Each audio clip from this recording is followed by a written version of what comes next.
রাখবেন, আপনারা এক একজন আপনার এলাকার অ্যাম্বাসেডর বিএনপি, রহমানের আপনারা এক একজন রাষ্ট্রদূত।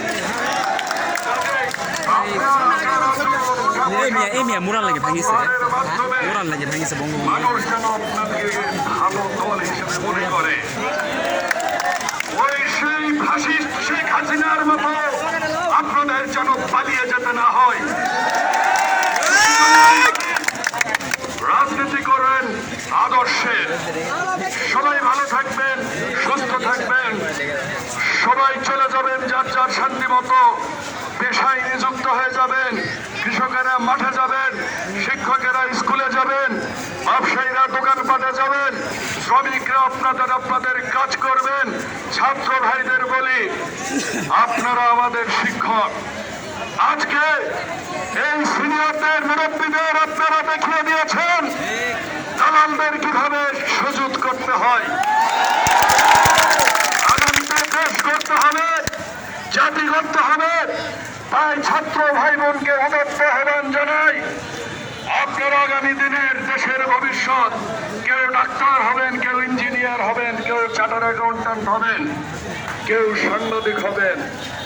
মাতাবি লেবু সাংবাদিক না, জেনুইন সাংবাদিক হবেন, শিক্ষক হবেন, আইনজীবী হবেন, সেনা কর্মকর্তা হবেন, পুলিশ হবেন, দেশ গড়বেন, কৃষক হবেন, ব্যবসায়ী হবেন।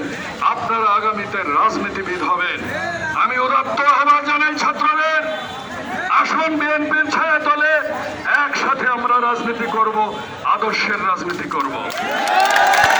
ভাইদের বলি, খাতা কলম তুলে নিন, পরীক্ষায় বসেন।